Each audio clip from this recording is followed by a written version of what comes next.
Pemirsa, pemerintah Provinsi Bali telah mencermati dan melakukan kajian untuk menyikapi serta mengambil langkah-langkah strategis terhadap keberadaan tenaga non-ASN atau kontrak untuk menunjang program atau kegiatan yang sedang dijalankan. Langkah itu dilakukan sehubung terbitnya surat Menteri Pan-RB nomor B-185-M SM0203-2022 tanggal 31 Mei 2022 perihal status kepegawaian di lingkungan instansi pemerintah pusat dan pemerintah daerah.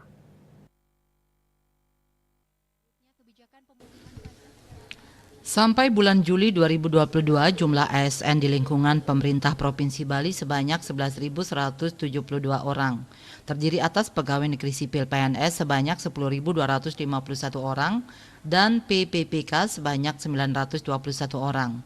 Jumlah PNS yang pensiun setiap tahun berkisar antara 600 sampai 700 orang. Sedangkan formasi CPNS yang ditetapkan oleh Menteri Pan-RB setiap tahunnya selalu lebih kecil dibandingkan dengan jumlah PNS yang pensiun.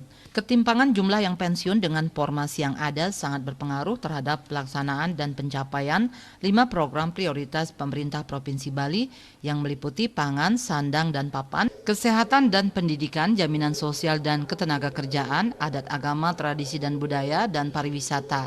Karena itu untuk mewujudkan sistem tata kelola pemerintahan yang efektif, efisien, serta meningkatkan pelayanan publik yang cepat, murah, dan pasti, pemerintah Provinsi Bali di bawah kepemimpinan Gubernur Bali Wayan Koster telah menerapkan sistem pemerintah berbasis elektronik dijalankan oleh tenaga-tenaga IT, tetapi belum didukung oleh tenaga-tenaga yang memiliki kompetensi di bidang IT.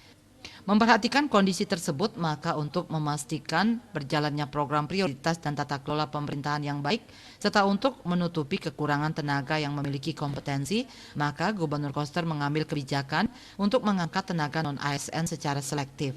Dikatakan selama hampir 4 tahun kepemimpinannya, Gubernur Bali Wayan Koster telah mengangkat 854 orang dari total tenaga kontrak yang ada sebanyak 8.944 orang. Kebijakannya mengangkat tenaga kontrak secara selektif didasarkan pada kebutuhan organisasi dalam menjalankan program prioritas dan tata kelola pemerintahan yang baik. Gubernur Koster mengatakan terbitnya surat Menteri Pan-RB nomor B-SM.02.03/2022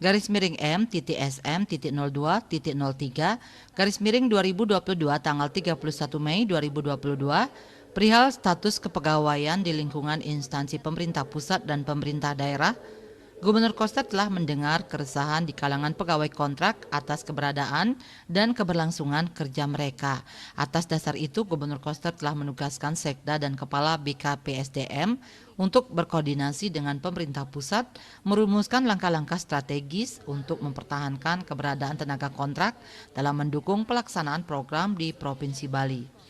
Dikatakan hasil koordinasi dengan pemerintah pusat, Kementerian Pan-RB telah mengeluarkan surat kedua nomor B-15/M.SM.01.00/2022 tanggal 22 Juli 2022 perihal pendataan tenaga non-ASN di lingkungan instansi pemerintah. Pada angka 3 dalam surat tersebut meminta kepada pejabat pembina kepegawaian untuk melakukan pemetaan pegawai non-ASN di lingkungan instansi masing-masing dan bagi yang memenuhi syarat dapat diikut sertakan dan diberi kesempatan mengikuti seleksi calon PNS dan PPPK dengan ketentuan. Di antaranya berstatus tenaga honorer kategori 2 yang terdaftar dalam database BKN dan pegawai non-ASN yang bekerja pada instansi pemerintah, mendapatkan honorarium dengan mekanisme pembayaran langsung yang berasal dari APBN untuk instansi pusat dan APBD untuk instansi daerah. Diangkat paling rendah oleh pimpinan unit kerja, telah bekerja paling singkat 1 tahun pada tanggal 31 Desember 2021, berusia paling rendah 20 tahun dan paling tinggi 56 tahun pada 31 Desember 2021. Batas akhir pendataan tenaga non-ASN paling lambat pada 30 September 2022. Kebijakan Gubernur Koster 30 September 2022. Kebijakan Gubernur Koster untuk tetap mempertahankan tenaga non-ASN guna menunjang pelaksanaan program dan kegiatan di pemerintah Provinsi Bali adalah jumlah PNS yang pensiun tidak sesuai dengan jumlah formasi yang diberikan oleh pemerintah pusat kepada pemerintah daerah, sehingga dikhawatirkan akan mengganggu kualitas pelayanan publik seperti tenaga kesehatan, tenaga pendidik, penyuluh pertanian, tenaga IT, dan sebagainya. Apabila kebijakan penghapusan tenaga non-ASN diterapkan di Provinsi Bali, akan menambah jumlah pengangguran. Adanya penambahan jumlah sekolah baru dan peningkatan pelayanan kesehatan di era pandemi COVID-19 serta memastikan pelaksanaan program prioritas memerlukan tenaga non-ASN yang memiliki kompetensi. Dalam memasuki tahun politik, kebijakan penghapusan tenaga non-ASN dikhawatirkan berdampak pada terganggunya stabilitas di daerah. Gubernur meminta kepada seluruh tenaga non-ASN di lingkungan pemerintah Provinsi Bali tidak perlu resah, tetap bekerja secara fokus, tulus, dan lurus sesuai tugasnya masing-masing. Gubernur berkomitmen memperjuangkan seluruh tenaga non-ASN untuk diangkat menjadi ASN sehingga memiliki status kepegawaian yang jelas.